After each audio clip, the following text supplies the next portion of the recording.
Assalamualaikum warahmatullahi wabarakatuh. Innal hamdalillah nahmaduhu wa nasta'inuhu wa nastahdihi wa nastaghfiruh wa na'udzu billahi min shururi anfusina wa min sayyiati a'malina. Man yahdihillahu fala mudilla lahu wa man yudlil fala hadiya lahu. أشهد أن لا إله إلا الله وحده لا شريك له وأشهد أن محمدا عبده ورسوله. اللهم صل وسلم على محمد وعلى آله وصحبه والتابعين بإحسان إلى يوم الدين وبعد. رب اشرح لي صدري, wahai Tuhanku, lapangkanlah dadaku ini, wa yassir li amri, dan permudahkanlah urusanku, wahlul 'uqdatam min lisani, dan uraikanlah kekeluhan lidahku, yafqahu qawli, supaya mereka memahami kata-kataku ini. Tuan-tuan, perempuan, sidang hadirin mukminin, mudah-mudahan dirahmati dan diberkati oleh Allah Subhanahu wa taala. Pada malam ni saya akan berkongsi dengan tuan-tuan sekalian tajuk berkenaan dengan fatwa Imam Ibn Taymiyah yang diterima pakai atau yang diguna pakai. Dari istilah undang-undang ni susah sikit, padahal guna pun cukup dah kan. Fatwa Ibn Taymiyah yang diguna kan, ataupun yang dipakai pun boleh juga. Tapi dah nak translate tu dia guna satu istilah diguna pakai, tak apalah. Fatwa Imam Ibn Taymiyah yang diguna pakai oleh institusi fatwa dalam negara. Baik, apa yang saya cuba nak sampaikan kepada tuan-tuan ialah, dalam saat ada individu tertentu ataupun pihak-pihak yang tertentu yang cuba menyerang Imam Ibn Taymiyah ataupun yang cuba memberi image yang negatif terhadap beliau, kita pada malam ni kita cuba untuk bukan untuk bukan tujuan kita untuk berbalah, tetapi untuk kita membongkar apakah tuduhan itu satu tuduhan yang benar, yang mempunyai asas, ataupun tuduhan itu baseless, dengan melihat kepada amalan institusi fatwa. Makna kalau institusi fatwa dalam negara kita banyak merujuk ataupun banyak mengambil manfaat, ataupun kehidupan kita sekarang ini di Malaysia banyak mengambil manfaat daripada fatwa Imam Ibn Taymiyah, maka sudah tentu kita boleh buat kesimpulan mudah bahawa serangan-serangan itu sebenarnya mempunyai hidden agenda, mempunyai agenda yang tersembunyi, ataupun mempunyai agenda motif yang tertentu, yang penyerang itu sendiri lebih mengetahui kenapa dia membuat serangan sedemikian. Baik, maka contoh yang saya nak kongsi pada malam ini dengan tuan-tuan sekalian ialah berkenaan dengan wakaf. Sebab apa? Sebab wakaf ini adalah satunya dia lebih hampir dengan kehidupan kita di Pulau Pinang kan. Di Pulau Pinang, kita orang Penang ni banyak wakaf. Wakaf yang ada di Pulau Pinang antaranya banyaknya datang daripada pendatang-pendatang Arab dan juga India Muslim satu masa dahulu kan. Satu masa dahulu ada yang datang daripada pendatang daripada bangsa Arab dan juga pendatang daripada golongan Mamak ataupun India Muslim, dan mereka inilah yang sebahagian besarnya mereka inilah yang banyak sumbangan dalam wakaf di Pulau Pinang. Satu. Yang kedua, di Malaysia sendiri kita lihat bahawa wakaf ni menjadi satu topik ataupun satu tajuk yang begitu penting. Sebagaimana isu ini merupakan satu isu yang besar di Pulau Pinang. Sebagaimana di Pulau Pinang, macam itulah juga di tempat-tempat lain di Malaysia. Baik. Sebab apa tuan-tuan? Antara puncanya ialah Kerana wakaf yang ada tu, kita ambil satu contoh, satu bidang tanah. Kan? Satu bidang tanah, wakaf yang ada tu, tanah wakaf. Bisa bidang tanah tu tanah wakaf. Katalah 1 ekar. Kan, 1 ekar. Isu yang timbul ialah, boleh ke tak boleh kita tukar dengan tanah lain? Dengan maksud untuk mendapat manfaat yang lebih besar daripada wakaf berkenaan. Itu yang timbul. Baik, jikalau kita pakai mazhab rasmi dalam negara kita, yang kita panggil mazhab Syafi'i, maka kesimpulan mudah sebelum kita pergi lebih detail, dia menghalang kita daripada membuat development ataupun membuat tukar ganti atau mencari alternatif lain kepada masalah yang timbul, sama ada di Pulau Pinang ataupun di negeri-negeri lain, malah termasuk di Johor dan sebagainya.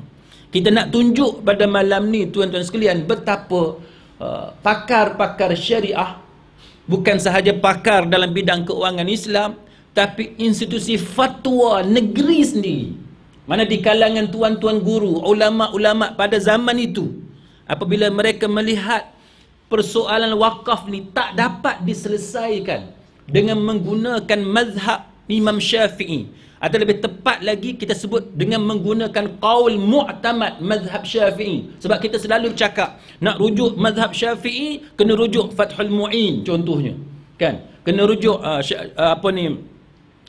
kitab-kitab yang mengandungi qaul mu'tamad dalam mazhab Syafi'i. Tapi bila kita cuba nak pertahankan bahawa kita ni mazhab Syafi'i dan kita nak guna kitab-kitab yang mempunyai qaul mu'tamad mazhab Syafi'i, kita tengok gagal untuk menyelesaikan masalah wakaf, sama ada nak guna pendapat Imam Nawawi, Imam Rafi'i dan sebagainya. Akhirnya kita terpaksa mengakui bahawa institusi fatwa dalam negara kita, termasuk pakar-pakar keuangan Islam, yang mana mereka mencadangkan supaya diambil daripada pandangan di luar daripada mazhab Syafi'i. Dan yang lebih menariknya menarik bagi tuan-tuan je lah, kan? Tak menarik bagi orang lain. Menarik bagi tuan-tuan dan juga bagi saya. Bila saya tengok-tengok, alamak, kan? Yang menariknya, nama-nama yang dinakalkan itu adalah nama, antaranya yang banyak dinakalkan adalah nama Imam Ibn Taymiyah.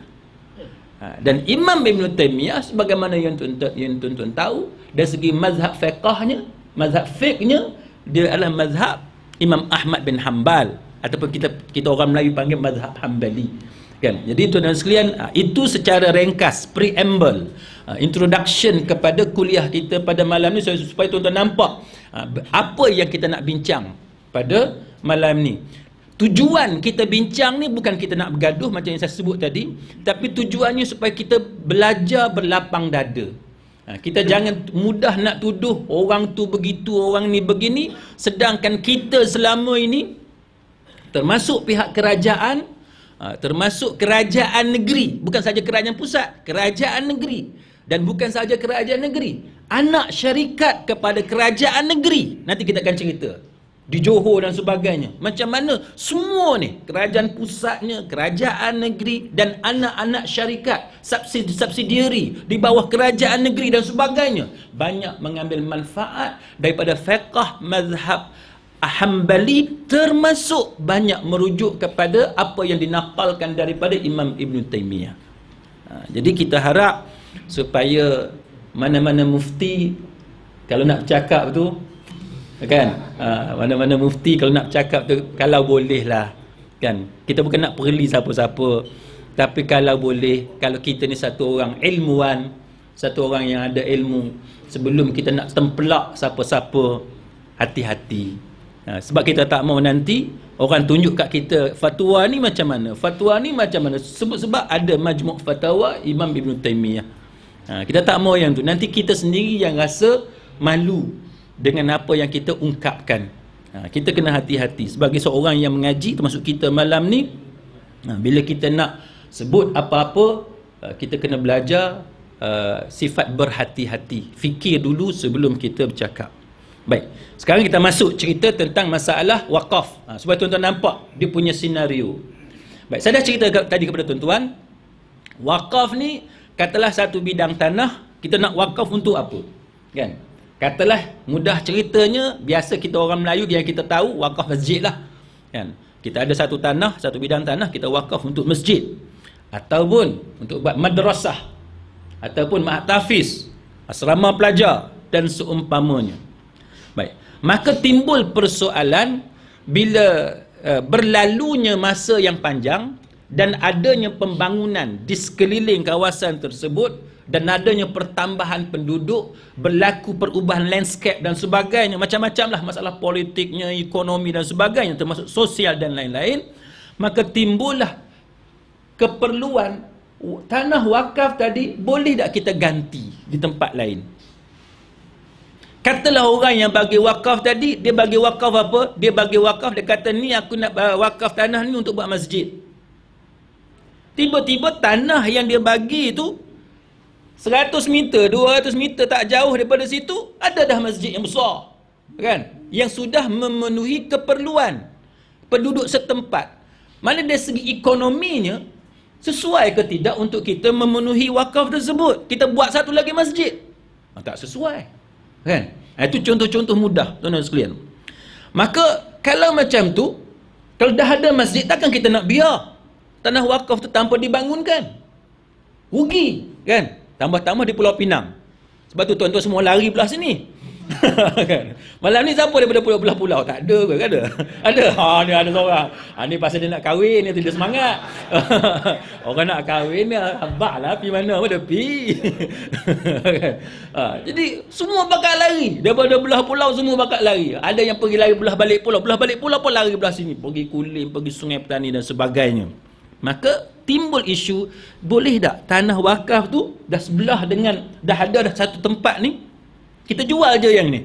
Itu timbul persoalan. Adakah harta yang sudah diwakafkan itu boleh atau tidak kita jual? Baik. Satu kita tengok. Dalam Mawsu'ah Fiqh Islami, dia kata apa? Dia kata wakaf ni adalah harta yang dikeluarkan oleh satu orang Islam. Mana? Kita semualah kan. Kita yang keluarkan harta tu. Yang mana kita, daripada kita serah harta tadi untuk Allah Ta'ala. Maknanya milik dia milik Allah. Pemilik dia, owner dia adalah Allah. Maka orang tanya, habis tu semua benda ni bukan milik Allah ke? Kan? Semua ni milik Allah. Kan? Semua ni milik Allah. Kita sendiri pun milik Allah. Tapi bila kita cakap tentang wakaf ni, maknanya dia dah tak jadi milik kita atas dunia ni.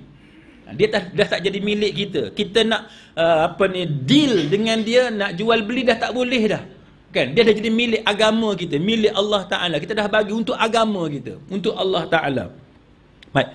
Maka bila kita serah ownership tu, kan, pemilikan itu kepada Allah, apa jadi? Dalam Mawsu'ah ni kata apa? Dia kata oleh sebab ownership itu kita dah serah kepada Allah Azza wa Jalla, maka dilarang transaksi, dealing, urusan dengan harta berkenaan. Larangan yang bentuk macam mana? Satu, tak boleh jual beli dah. Kan? Tak boleh jual beli. Maksudnya, macam kita hari ni, kalau kita tahu arwah ayah kita atau arwah mak kita dah wakaf dah tanah tu. Tak kira lah wakaf apa pun. Kita dah tahu dah. Masa hidup dah wakaf dah.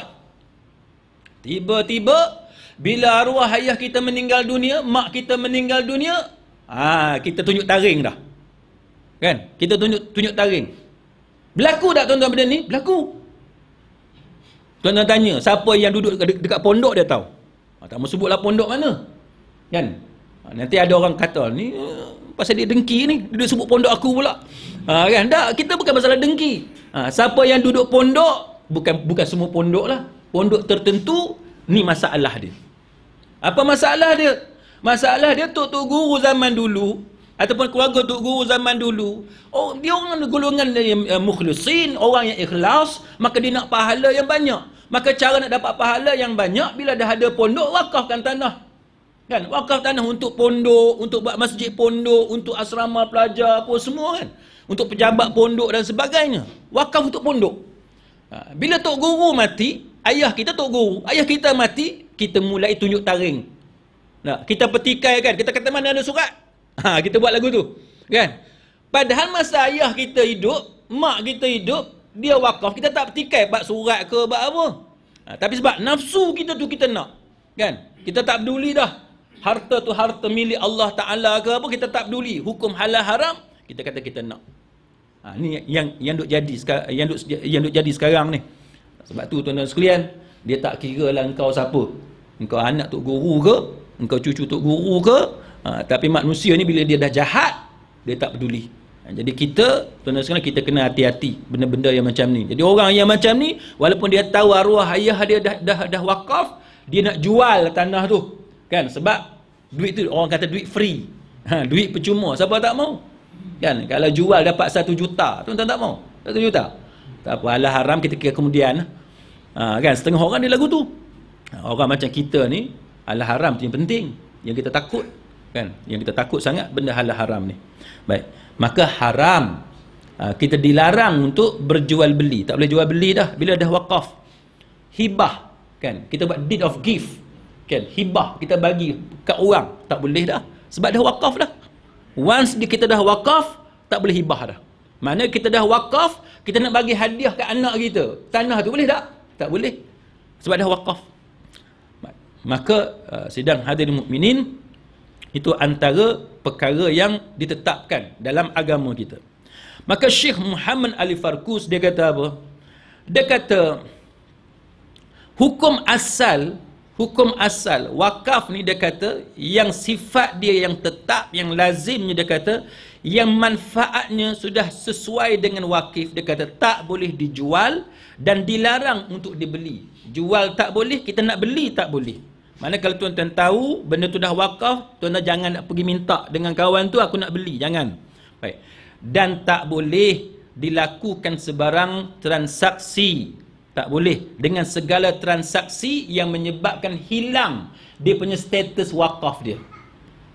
Transaksi boleh selagi mana kekal dia punya taraf wakaf. Tapi kalau transaksi yang kita buat tu, urusan yang kita buat tu menghilangkan taraf wakaf dia, tak boleh, dihalang. Berdasarkan apa? Berdasarkan hadis Ibnu Umar radhiyallahu anhuma. Dia kata apa? Dia kata bahawa pada masa ni dia kata asaba Umar ardan bi Khaybar. Umar, dia kata Umar Khattab dapat satu bidang tanah di Khaybar. Kan Khaybar, sebagaimana yang kita belajar, Khaybar ni dia ada sangkut paut cerita dengan Yahudi. Yahudi. Baik, ringkas cerita ni tuan-tuan, bila Umar dapat tanah ni, sebidang tanah di Khaybar, lalu dia pergi berjumpa dengan Nabi sallallahu alaihi wasallam. Fa'atan Nabiyya sallallahu alaihi wasallam yasta'miru fiha faqala ya Rasulullah inni asabtu ardan bi Khaybar. Dia kata lam usib malan. Dia kata Umar ni bila dia dapat tanah, sebidang tanah di Khaybar, dia pun pergilah berjumpa dengan Nabi sallallahu alaihi wasallam. Pergi berjumpa dengan Nabi.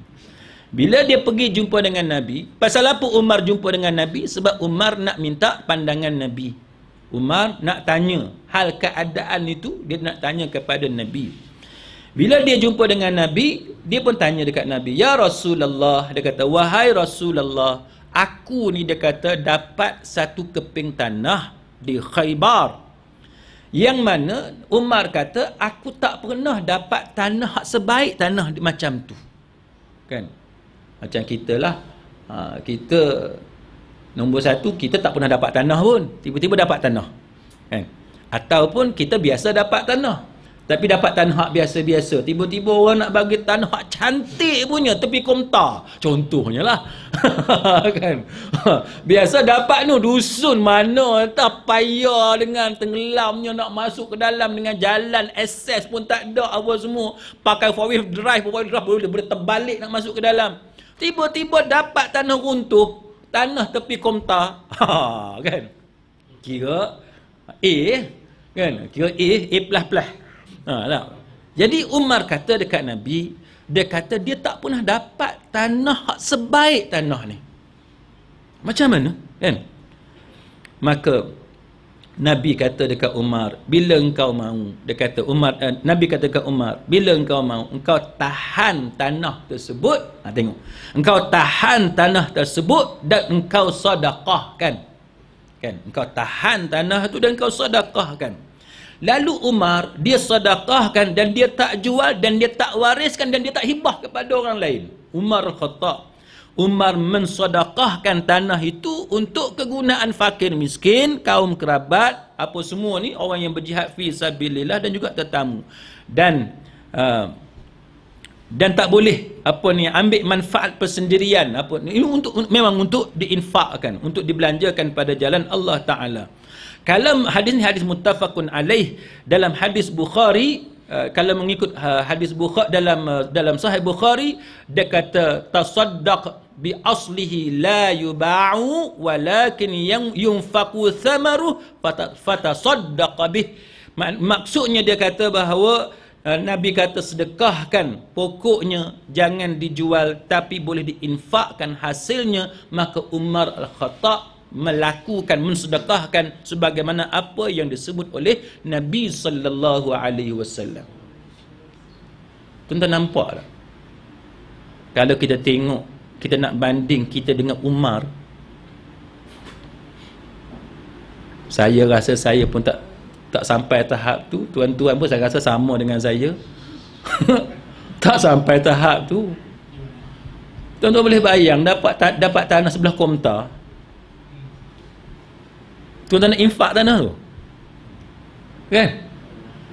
Ni kalau orang di belah KL, dia tak tahu Komtar kan, dapat tanah belah KLCC.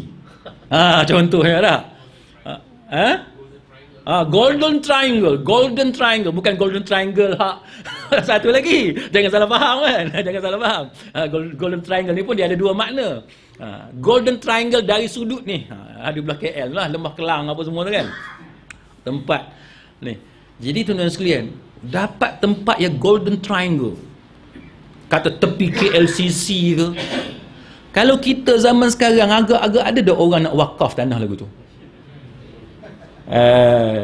Hang tak payah cerita lah, hang sunnah ke, hang sufi ke, hang tarikat ke, hang serban ke, kopiah ke, janggut, sunnah ke, mana tak ada. Kan? Kalau ada, mana orang tu hebat sungguh. Kan? Kalau ada orang tu hebat sungguh. Ini satu contoh kepada kita macam mana sahabat zaman dulu, dalam kes yang kita cerita malam ni tuan-tuan, Umar Al-Khattab radhiyallahu anhu, bila Nabi sebut macam tu kat dia, dia pakai terus benda hak Nabi kata. Dia tak ada dah taraddud, hesitate, kan, teragak-agak, tersekat-sekat nak buat macam dah. Dia tak ada benda lagu tu. Bila Nabi kata lagu tu lah. Kan? Dia terus jadikan tanah itu untuk manfaat orang ramai. Tuan-tuan sekalian, baik, maka tuan-tuan sekalian, harta tu daripada hadis tu apa dia? Daripada hadis tu ulama buat kesimpulan, termasuk mazhab Syafi'i, sebab Nabi kata apa? Nabi kata terang-terang, ni hadis muttafaqun alaih, dan kalau ikut lafaz Bukhari, dia kata la yuba'u, tak boleh jual, tak boleh. Maka ulama dalam mazhab Syafi'i kata memang tak boleh jual. Dah terang dah hadis tu kata tak boleh jual. Baik. Kemudian tuan-tuan sekalian, tapi timbul masalah. Timbul masalah. Sebagaimana yang kita tahu, hadis ni kita kena tengok dia punya konteks dia, kan, apa semua keadaan dia dan sebagainya. Dan kita nak kena banding pula nas-nas yang lain. Maka kalau kita tengok pada keadaan biasa, harta, ada ketikanya harta yang sudah diwakafkan tapi tidak boleh lagi dimanfaatkan, timbul masalah, kan, timbul masalah. Contohnya ialah masjid yang terlalu lama, kan, dah usang dah. Kalau kita duduk kat situ boleh runtuh contohnya. Kat Malaysia ni tak lama pun runtuh juga. Tak lama, baru bina je, kan. Dahlah stadium pun runtuh, masjid pun runtuh. Kalau runtuh stadium tengah tengok konsert, yang tu naya, na'udzubillah. Kalau tengah semayang runtuh masjid, yang tu mudah-mudahan mati masa semayang ni, mudah-mudahan pahalanya sangat besar lah. Tapi tu pun kita tak maulah runtuh masjid. Maka katalah masjid tu terlalu lama, sebagaimana yang berlaku zaman kita sekarang, kan. Kadang-kadang tempat tu dah tak sesuai, ataupun bangunan sekolah tak sesuai dan sebagainya, dengan faktor persekitaran, mana perlu kita ubah dan sebagainya. Maka boleh tak kita alih tempat tu?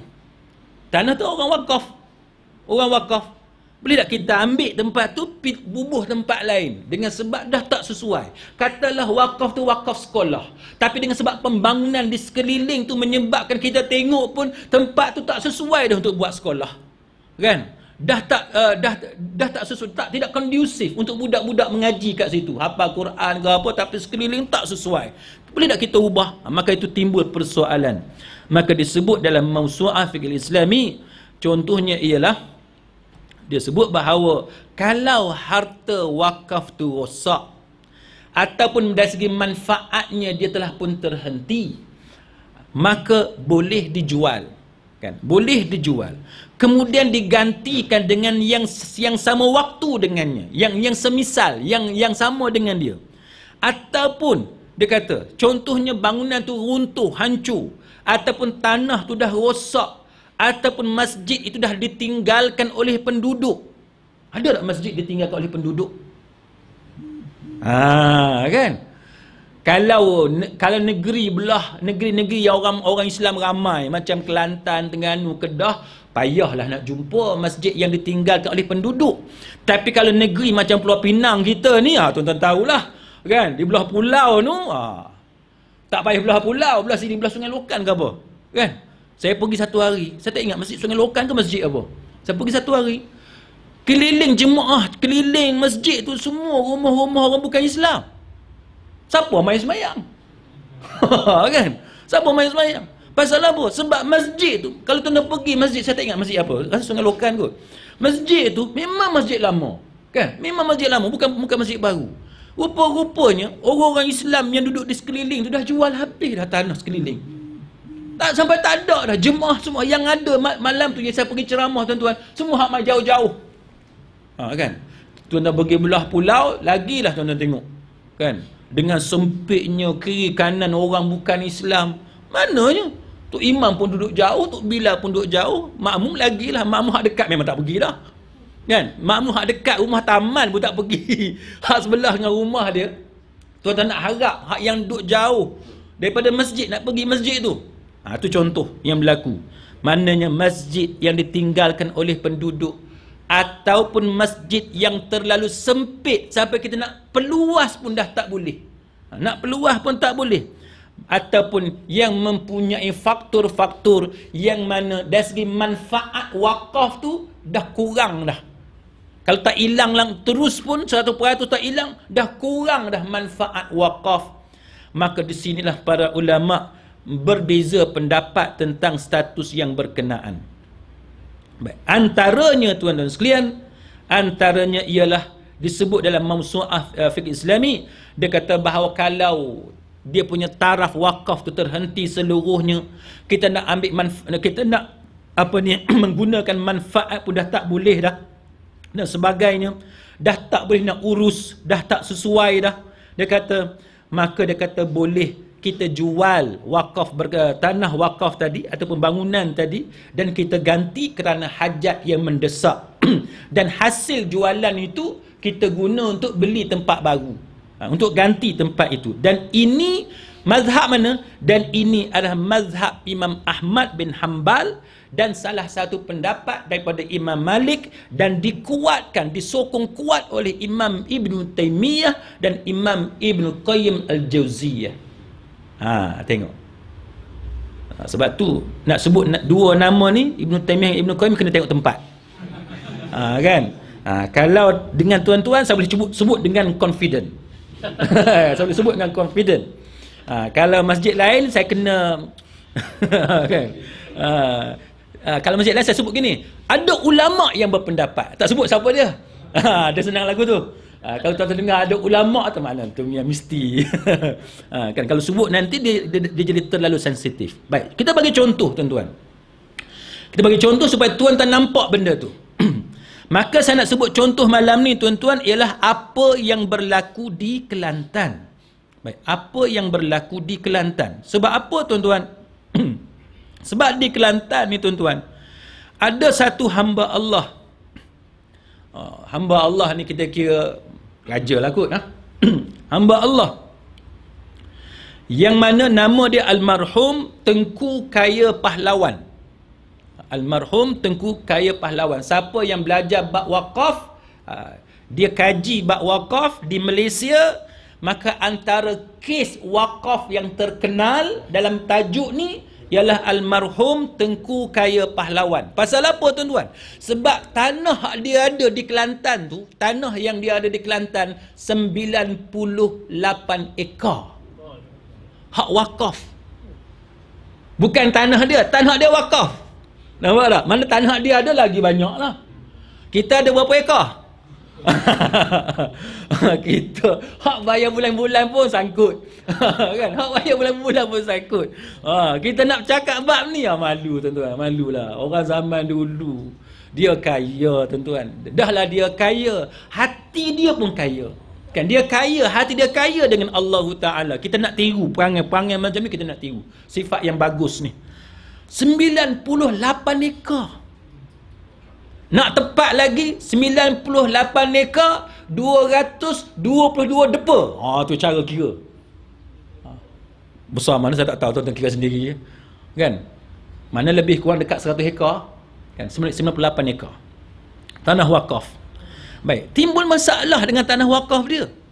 Bila timbul masalah, fatwa Jemaah Ulama Negeri Kelantan. Ni, fatwa Negeri Kelantan tahun 2001. Tak lama sangat. Kan? Lebih kurang 15 tahun yang lalu. Kan? Saya baca sikit dia punya keputusan dia.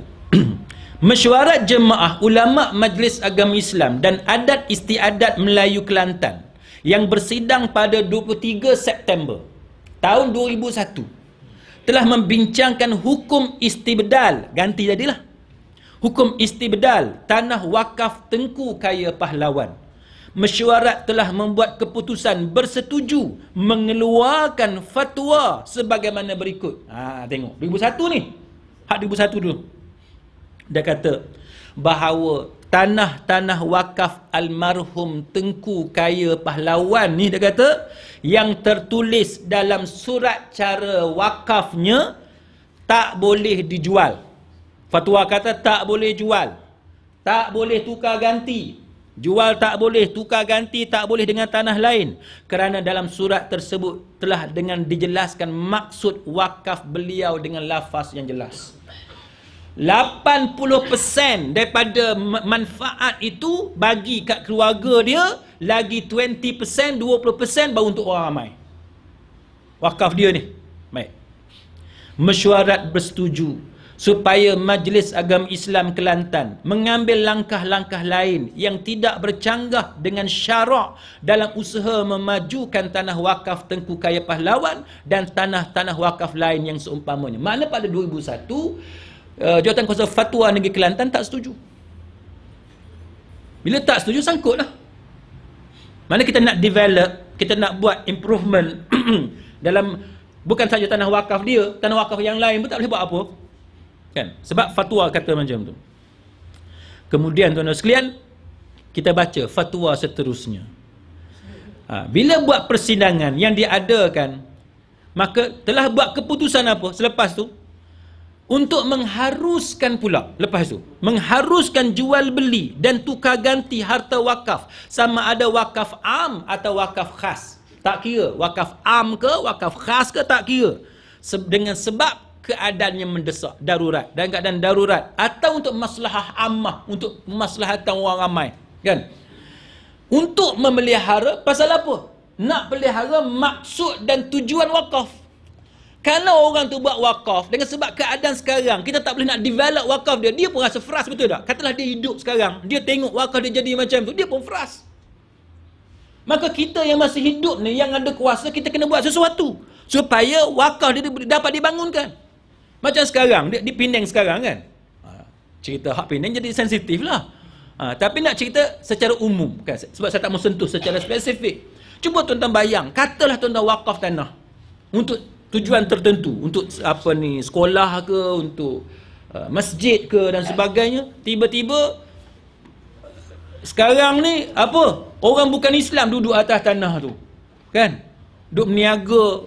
Kalau meniaga hak elok tahanlah juga. Ni meniaga benda hak tak elok. Sedangkan kita wakaf untuk masjid, untuk sekolah agama dan sebagainya. Itu masalah dia. Maka di Kelantan pun sama. Dia kata tujuan dia supaya kita dapat memelihara maksud wakaf oleh si pewakaf tu, orang yang mewakafkan tu. Maka dia kata apa? Maka dia kata hukum yang dipilih. Tengok. Ni Kelantan ni. Kelantan ni. Selepas fatwa tahun 2001 tu kata tak boleh. Dia kata apa selepas tu? Dia kata hukum yang dipilih. Dia kata berdasarkan pendapat yang dikemukakan oleh Imam Ibnu Taimiyah. Macam mana tu? Kan? Dalam kitab apa? Dalam kitab Majmu' Fatawa. Dia sebut pilih hak pendapat siapa? Akhir sekali dah tak boleh nak selesai masalah, dah pening kepala ni. Akhir sekali ulama buat kesimpulan di Kelantan, ulama Kelantan ni buat kesimpulan, kita ambil pendapat Imam Ibnu Taimiyah dalam Majmu' Fatawa, di mana Imam Ibnu Taimiyah menyandarkan pendapat dia itu kepada fiqh mazhab Hambali.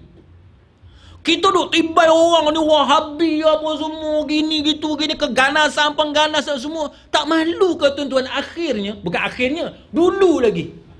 Ya, dulu lagi kita dah ambil manfaat daripada fatwa dia. Daripada fatwa dia. Kita duk kata dekat tu apa Imam Masjidil Haram. Macam-macam duk kata. Ni cerita lama lah. Ada satu ustaz tu dekat, orang tanya dia, "Ustaz, macam mana kita nak semayang kalau dengan imam Wahabi?" Dia kata kita mufarraqah tapi ikut imam untuk apa, ikram imam, untuk memuliakan imam, kita ikut imam tapi niat mufarraqah. Ada juga lagu tu. Maknanya apa? Ikut imam. Bila imam rokok kita rokok, bila imam i'tidal kita i'tidal sujud. Kita ikut tapi kita semayang asing. Saya kata ada juga ustaz sampai tara tu tuan-tuan, dia punya benci dekat mazhab Hambali dengan kepada Imam Masjidil Haram dan sebagainya. Saya tak tahulah kalau begitu ekstrim. Sebab bukan semualah, tapi sebahagian daripada kita. Baik. Fatwa ni kata apa? Kita sandarkan kepada Imam Ibnu Taimiyah dalam kitab Majmu' Fatawa, di mana dia sandarkan pendapat dia itu kepada Imam Ahmad bin Hanbal dan sebahagian fuqaha mazhab Hanafi. Jadi dia ambil pendapat Imam Ibnu Taimiyah. Imam Ibnu Taimiyah itu sendiri dia sandarkan kepada dua mazhab. Maknanya kita bila kita mengaji tuan-tuan, kalau kita boleh mengaji pelbagai mazhab, dia bagus sebenarnya. Dia bagus. Kita jangan halang orang ramai daripada mengaji pelbagai mazhab. Nah, ni kita selalu duduk perli orang mengaji mazhab Syafi'i pun tak habis. Dia bagi buah tu. Mengaji mazhab Syafi'i pun tak habis, nak mengaji mazhab lain. Tuan-tuan, mengaji ni memang tak habis. Tuan-tuan mengaji satu mazhab pun tak habis. Punya banyak kitab ulama mazhab Syafi'i memang tak habis. Kan? Tapi tuan-tuan jangan larang orang yang nak mengaji dengan buat comparison, buat perbandingan dengan mazhab lain. Jangan halang. Sebab apa? Sebab realiti masyarakat kita hari ni, kita perlukan juga pandangan daripada mazhab lain. Buktinya yang ni. Kan? Malah Imam Ibn Taimiyah pun dia tak ambil pendapat dia sendiri, dia sandarkan kepada dua mazhab, mazhab Hambali dan mazhab Hanafi. Baik. Fatwa ni kata apa ni? Fatwa yang di Kelantan ni tuan-tuan. Fatwa ini sebenarnya, tengok. Fatwa ni sebenarnya berlawanan dengan pendapat mu'tamad mazhab Syafi'i. Diakui. Berlawanan dengan pendapat mu'tamad mazhab Syafi'i. Bertentangan dengan mazhab Maliki. Dengan mazhab Maliki memang apa, bertentanganlah, berbeza. Dan dengan jumhur ulama. Nampak tak? Jumhur ulama apa? Mutaqaddimin, jumhur mutaqaddimin dan jumhur mutaakhirin. Betul? Macam mana? Dah kalau engkau nak bertegas juga dengan mazhab Syafi'i, engkau nak bertegas juga dengan jumhur, pegang jumhur lah, pegang mazhab Syafi'i lah, jangan beralih. Yang harta wakaf tu biarkan dia lah. Orang tu dah mati, dah ikut dia. Nak jadi apa? Pahala dia dengan Allah Ta'ala bukan urusan kita. Kenapa kita tak ambil tindakan macam tu? Sebab kita guna akal, kan? Kita guna akal. Kita kata wakaf ni perlu dimanfaatkan. Kita mesti ambil tindakan. Kita tak boleh biarkan. Walaupun bertentangan dengan jumhur mutaqaddimin, jumhur mutaakhirin, bertentangan dengan mazhab Syafi'i, bertentangan dengan mazhab Maliki, tapi mau tak mau kita terpaksa mengakui bahawa fatwa Imam Ibn Taymiyah jauh ke depan. Jauh ke depan. Sehingga kita akhirnya mengalah. Benci macam mana kepada Imam Ibn Taymiyah sekalipun, kita terpaksa mengakui bahawa fatwa dia memang jauh maju ke depan. Dan itu yang saya sebut dalam forum baru ni, bahawa guru saya Dr. Daud Bakar pun sebut bahawa fatwa-fatwa dia adalah fatwa yang jangan ditinggalkan, jangan diabaikan oleh pakar kewangan Islam zaman moden. Sebab fatwa Imam Ibn Taymiyah jauh ke depan. Dalam keadaan orang terpaksa tinggal habis semua kebanyakan fatwa ulama-ulama mutaqaddimin dan ulama-ulama mutaakhirin, akhirnya manusia terpaksa tunduk kepada kehebatan yang ada kepada fatwa dia. Bukan kita taksub, tuan-tuan. Dan tuan-tuan mengaji dah lama kan. Kita bukan ikut semua fatwa dia. Tak. Kan? Kita tak ikut semua fatwa Imam Ibn Taymiyah. Dan sebagaimana tuan-tuan mengaji Albani lah. Kan? Tuan-tuan bukan ikut semua Albani pun. Siapa yang mengaji Syekh Syuaib Al-Arnaud pun bukan ikut Al-Arnaud semua. Tuan-tuan mengaji Al-Qaradawi, bukan ikut Al-Qaradawi semua. Kita tengok, kita nilai. Kita ada ustaz-ustaz kita yang mengajar, tuan-tuan pun boleh rujuk dengan ustaz lain lagi dan sebagainya. Kita decide, kan? Kita decide apa yang sesuai. Maka dia kata apa? Selepas meneliti, tengok dia kata, selepas meneliti dan membincangkan perbezaan dalil kedua-dua pihak, mana pihak yang bertentangan ni, yang setuju boleh jual, setuju boleh ganti wakaf tadi, dengan pihak yang kata no, tak boleh jual, tak boleh ganti. Dah timbang dua-dua ni yang saling kontradik antara satu sama lain. Maka jemaah ulama, siapa jemaah ulama ni? Mana ahli Jawatankuasa Fatwa, kan? Jemaah ulama yang menganggotai Jawatankuasa Fatwa, dia kata akhirnya bersetuju dalam beberapa hal yang boleh memberi manfaat dan maslahah ammah untuk menterjihkan dan menerima pakai pendapat yang dikemukakan oleh Imam Ibn Taymiyah dalam membuat rumusan fatwa. Nampak? Sebab tu saya bukan nak condemn Kelantan, sebab Kelantan pun negeri saya. Tapi saya, tuan-tuan sekalian, saya sedih bila saya dapat cerita kadang-kadang Dr. Rozaimi contohnya nak pergi satu-satu masjid di Kelantan minta kebenaran dengan pihak tertentu tak bagi kebenaran. Pasal apa? Sebab tuduhan-tuduhan yang ni. Tuan-tuan sekalian, kita tak boleh ada sikap taksub macam tu, tak boleh. Dan Kelantan sebenarnya ramai ustaz-ustaz dia yang ada bagus-bagus semua. Tapi yang tak bagus ni ada seorang dua je. Itu je masalah. Majoritinya saya kenal. Ini semua kawan-kawan kita belaka. Kan majoriti tu bagus. Tapi sebab ada seorang dua ni pada jawatan yang tertentu, dia kadang-kadang dia guna keputusan dia sendiri. Kan? Keputusan dia sendiri. Dia tak rujuk orang lain yang lebih pakar. Maka dia buat keputusan sendiri. Maka bila tuan-tuan tengok kepada keputusan fatwa ini, maka dikatakan bahawa dipilih pendapat Imam Ibn Taymiyah. Antara syarat yang membolehkan istibdal tanah wakaf sebagaimana yang telah dirumuskan oleh jemaah ulama hasil daripada memilih fatwa Imam Ibn Taymiyah. Nah, sebab apa? Dia ada 3 faktor dia yang dia ambil kira. Nombor 1, syarat-syarat dia apa dia? Nombor 1, sebab-sebab darurat atau maslahah ammah bagi maksud dan tujuan wakaf itu sendiri supaya jangan disia-siakan. Jadi kita tak mau wakaf yang kita ada sekarang kita nak taksub pada mazhab sampai benda tu disia-siakan, kita tak mau. Kan? Carilah pendapat mana yang muktabar juga, yang kita tengok boleh kita ambil manfaat. Tanah-tanah wakaf tu jangan disia-siakan. Itu satu. Yang kedua, harta yang hendak dijadikan tukaran.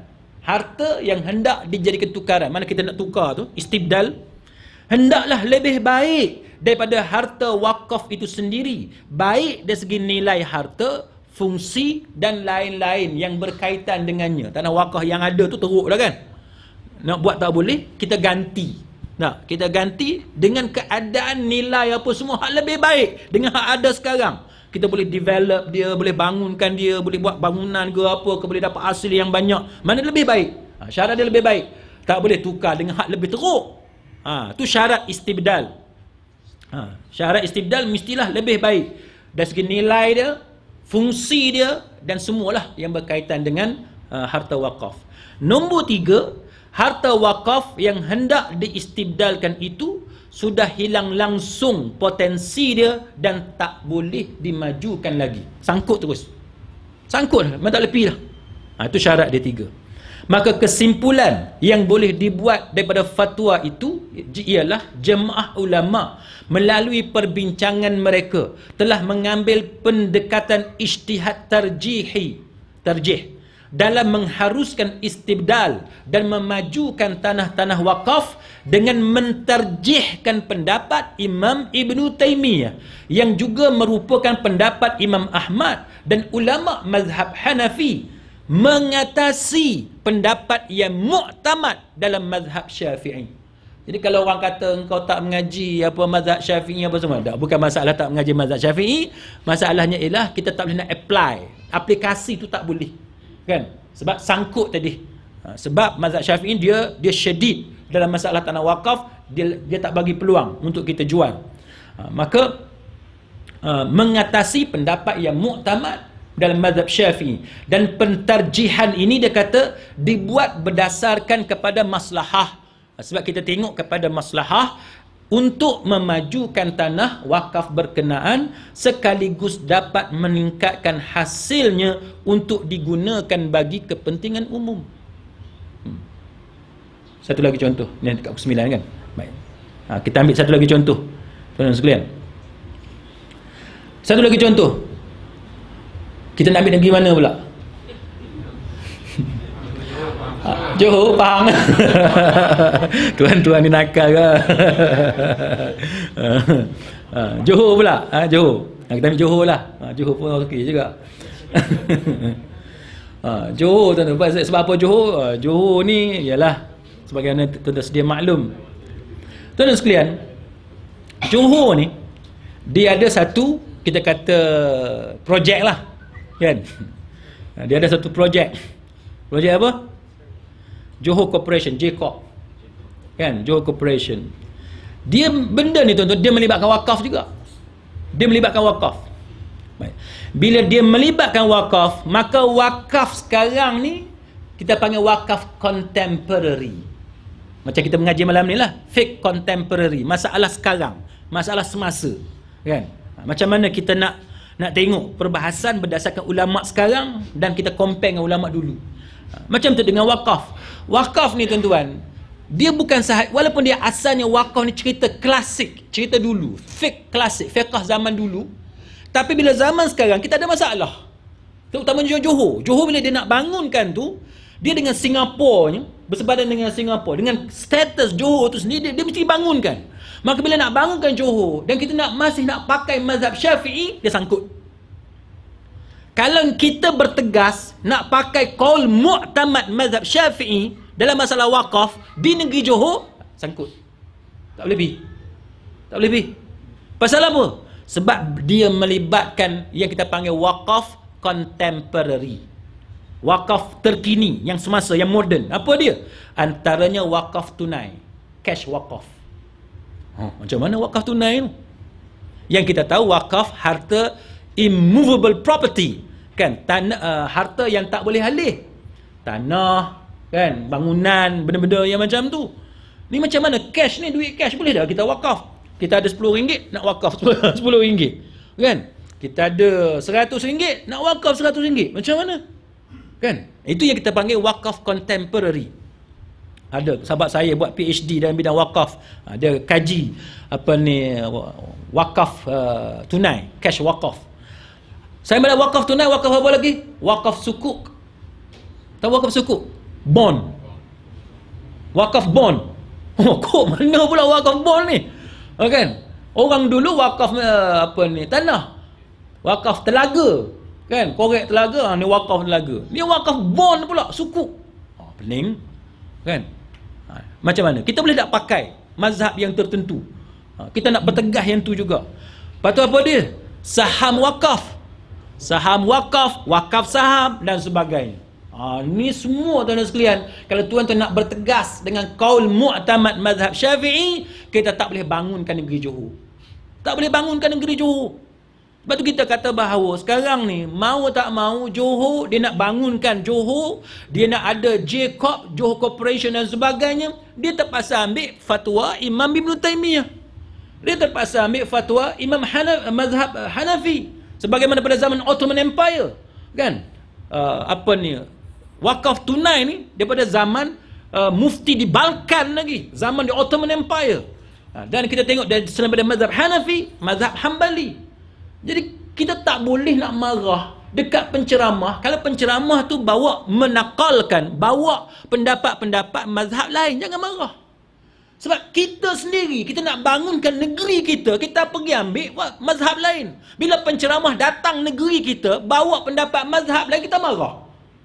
Tak boleh lagu tu. Oh, hang buat tak apa, aku buat tak boleh. Tak boleh gitu. Engkau sendiri ambil mazhab lain untuk bangunkan negeri engkau, maka janganlah engkau marah kalau ada ulama-ulama, ilmuwan, penceramah, ustaz dan sebagainya yang bila dia bercakap soal agama, dia pergi ambil mazhab lain. Jangan marah tuan-tuan sekalian. Baik.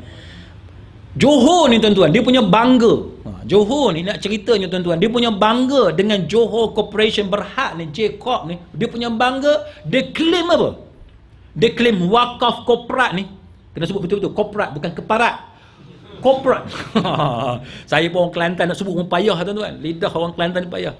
Kan? Wakaf korporat ni, dia kata, dia claim lah. Kan? Dan bagi saya, betul. Bagi saya, dakwaan ni tu betul. Dia kata, wakaf korporat ini, dia kata, adalah yang pertama. Dia kata, tengok. Yang pertama, dilaksanakan oleh satu institusi perniagaan korporat di dunia. Bukan di Malaysia, bukan di Asia Tenggara, di dunia. Engkau claim, oh ni dalam dunia ni aku hak pertama kali, tapi engkau tak malu engkau ambil pendapat siapa tu? Engkau tak malu kan? Engkau ambil mazhab mana, pendapat mana yang engkau duk kata macam-macam teruk, engkau kata, engkau claim engkau dah maju, boleh duduk atas persada antarabangsa, engkau nombor satu dalam dunia. Dalam ketika engkau blacklist penceramah-penceramah tertentu, sedangkan engkau buat benda yang sama sebenarnya. Engkau buat benda yang sama. Sebagaimana engkau nak bangunkan negeri engkau, aku juga nak bangunkan masyarakat aku. Kan? Sebagaimana kita nak bangunkan kampung kita, orang lain pun nak bangunkan kampung orang lain. Bila kita nak bangunkan masyarakat kita, kita tak boleh duduk dalam satu mazhab yang sama kalau ada keperluan untuk kita ambil kira pendapat mazhab lain. Kalau Johor pun dia boleh ambil pendapat mazhab lain, janganlah disalahkan kepada pendakwah yang bila nak berdakwah kepada orang ramai, dalam usaha dia nak menangani masalah masyarakat, dia menakalkan daripada mazhab lain. Jangan tuduh yang bukan-bukan. Jangan. Tak boleh. Kan? Tahun 2000 berapa? 2000, saya tak ingat dah. Banyak dia dapat tuan-tuan. Dia punya ni 2011 ke 500 juta 2011 itu kan saya tak silap. Apa dia, tak apalah, banyak tuan-tuan sekalian. Mana kita ni bila benda tu menguntungkan kita, kita janganlah kita janganlah memburuk-burukkan orang sedangkan kita buat benda yang sama. Sebagai dah pukul 9, sebagai kesimpulan dia tuan-tuan, sebagai kesimpulan, segala mihnah yang ada ni, segala ujian yang ada, saya nak kongsi dengan tuan-tuan apa yang Imam Ibn Taymiyah kata. Biar kita tengok dia sendiri kata apa. Dah orang kata Ibn Taymiyah ni macam-macam, kita tengok macam mana Imam Ibn Taymiyah kata dalam masalah bila orang kacau kita, orang ganggu kita, orang fitnah kita, orang buat kita macam-macam. Imam Ibn Taymiyah kata apa tuan-tuan? Dia suruh kita sabar. Dia suruh kita sabar. Nombor satu macam mana cara dia? Dia kata ialah dengan kita meyakini bahawa Allah yang mencipta segala benda ni. Tuan-tuan ada musuh tak? Ada kan? Musuh tuan-tuan siapa? Ada ustaz ni, nama Ustaz Z ni. Contohnya lah, contohnya. Contohnya Ustaz Z ni saya geram lah ustaz. Geram betul. Kan? Geram lah, kan? Kalau nak ikut Imam Ibn Taymiyah, dia kata yang kau tak suka kat dia tu, yang dia duk kata kat kita macam-macam tu, percayalah bahawa yang menciptakan dia adalah Allah. Yang buat, yang mengizinkan dia buat macam tu kat kita tu siapa dia? Allah. Imam Ibn Taymiyah kata, gerak-geri dia, dia diam ke, keinginan dia tu semua melalui keizinan Allah Ta'ala. Imam Ibn Taymiyah kata. Mana bila tuan-tuan ada musuh, kata tuan-tuan ahli politik yang satu lagi duk serang tuan-tuan macam-macam. Ingatlah, politik tadi, ahli politik tadi, benda hak dia kata, cemuhan dia, semua tu dengan izin Allah Ta'ala. Dalam pengetahuan Allah Ta'ala. Maka apa, Imam Ibn Taymiyah kata, apa yang dikehendaki oleh Allah, iradah, kan? Kita belajar iradah. Apa yang dikehendaki oleh Allah, itu yang terjadi. Itu yang terjadi. Sama ada benda tu kita suka atau kita tak suka, itulah yang dikehendaki oleh Allah Ta'ala. Hamba ni, Ibn Taymiyah kata, semuanya adalah alat. Semuanya adalah alat Allah Ta'ala. Maka dia kata, lihatlah kepada zat yang menjadikan manusia yang ganggu kamu tu. Tuan-tuan nak tengok kat orang tu, tuan geram sangat kat dia. Tapi Imam Ibn Taymiyah kata, jangan kau tengok kat orang tu, engkau tengok kepada Tuhan kepada orang tu. Dia kata, tengok kepada orang, kepada Tuhan kepada orang tu. Kalau kamu tengok kepada kelakuan buruk dia, jangan kamu tengok kelakuan buruk dia, tapi engkau tengok kepada Allah yang mengizinkan kelakuan buruk tu berlaku. Maka Ibn Taymiyah kata apa? Bila engkau tengok dengan cara macam tu, engkau akan jadi tenang. Ibn Taymiyah kata, engkau akan jadi tenang. Dia kata, sebab kita tengok kepada Allah kepada orang tu. Ini disebut dalam Jami'ul Masail. Jadi kalau engkau disakiti, diganggu, engkau tahu bahawa itu adalah ciptaan Allah Subhanahu Wa Ta'ala. Yang kedua, tuan-tuan sekalian, yang kedua, kita kena akui bahawa gangguan tu, musibah yang berlaku ni sebab tangan-tangan kita sendiri. Sebab dosa kita sendiri, kan? Dalam proses dosa tadi, maka membersihkan dosa dengan datangnya musibah, kan? Kita sakit, kita diganggu, kita menghadapi malapetaka, dia berpunca daripada kesilapan kita. Maka bila kita mengetahui bahawa benda tu datang kepada kita dan dia purify, dia tazkiyah, dia bersihkan diri kita, kita redalah dengan apa yang berlaku kerana kita percaya itu akan membersihkan diri kita. Kemudian dengan sebab itu tuan-tuan, kita beristighfar bila kita menerima pelbagai cemuhan, pelbagai gangguan dan sebagainya. Ali bin Abi Talib dia kata, jangan sampai seorang hamba berharap selain kepada Tuhannya, dan jangan sampai seorang hamba khawatir kecuali kepada dosa dia. Makna kita nak harap apa-apa pun, kalau boleh kita balik kepada Allah. Kita kadang-kadang kita nak harap, engkau janganlah kacau aku. Janganlah engkau kacau aku. Dah, Ali bin Abi Talib kata, kita kalau boleh kita harap kepada Allah supaya berhentikanlah gangguan tadi. Ada lagu tu, kan? Dan dia kata kalau boleh kita bimbang ni, jangan bimbang sangat dengan gangguan, tapi kita kena bimbang dosa kita. Kena bimbang dengan dosa kita. Dan tidaklah musibah itu turun melainkan kerana dosa. Ibn Taymiyah kata, tidaklah musibah itu berlaku melainkan kerana dosa. Dan tidaklah musibah itu diangkat melainkan dengan taubat daripada kita. Jadi kita kena perbanyakkan taubat kepada Allah Subhanahu Wa Ta'ala. Kemudian nombor 3, tuan-tuan sekalian, kita kena ingat janji pahala daripada Allah. Nabi kena lagi teruk, kan? Sebab dia orang yang paling mulia. Maka kita nak banding dengan Nabi jauh. Maka kita kena mengharapkan pahala daripada gangguan ataupun fitnah yang orang buat kepada kita. Macam-macam orang buat. Kemudian tuan-tuan sekalian, yang keempatnya ialah hendaklah kita sabar, dan kalau kita mampu maafkan itu lebih baik. Kalau boleh kita duduk diam, tak payah pedulilah dia apa semua. Kalau boleh maafkanlah.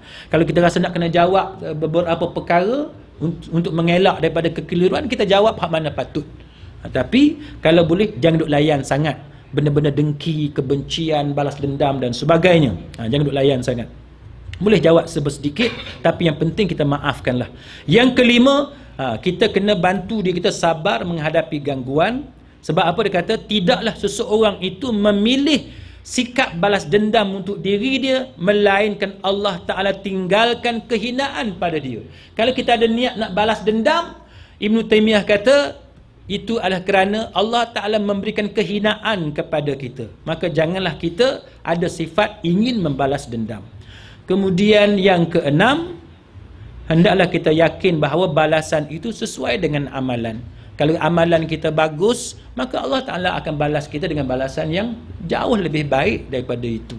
Jadi benda yang berlaku pada kita atas dunia, contohnya cacat, miskin, orang hina, orang tak suka dan sebagainya, tuan-tuan, ada balasan di hari akhirat. Sebagaimana dosa yang kita buat. Hari ni kita buat nyaya ke orang, hari ni kita tipu orang, hari ni kita rasuah dan sebagainya, semua tu Allah Ta'ala akan balas. Kita yakin yang tu. Akhir sekali yang ketujuh, tuan-tuan sekalian, ialah bahawa kita hendaklah menyibukkan diri kita dengan amalan-amalan baik. Jangan kita sibukkan diri kita dengan tindakan nak balas dendam. Kita ni kadang-kadang lagu itulah Facebook lah. Facebook ni memang satu problem. Orang kata kat kita, kita nak jawab ni. Kerja kita tak ada kerja lain, duk semayang pun. Kan? Imam baca pun lah sedap. Tapi hati kita duk nak jawab apa dah Facebook lepas ni. Lepas bagi salam, capai terus ni handphone ni. Nak jawab tu dia, nak jawab. Dah. Kita bukan lagu tu. Bukan lagu tu. Jawab hak mana patut je. Masa kita hak banyak ni, tuan-tuan, sangat bernilai untuk kita mendekatkan diri dengan Allah Subhanahu Wa Ta'ala. Mudah-mudahan banyak manfaat kita dapat daripada Allah Ta'ala, daripada program kita pada malam ini. Kita mengharapkan pahala yang terbaik daripada Allah Subhanahu Wa Ta'ala. Tak adalah perkara lain yang kita harapkan kepada Allah, melainkan Allah Ta'ala redha kepada kita, menjauhkan kita daripada kemurkaan dia, dan mudah-mudahan kita ditempatkan dalam syurga yang terbaik di sisi Allah Ta'ala. Amin ya rabbal alamin. Wallahu a'lam. Aqulu qawli hadha wa astaghfirullahal azim li wa lakum. Wassalamu alaikum warahmatullahi wabarakatuh. Waalaikumsalam warahmatullahi wabarakatuh.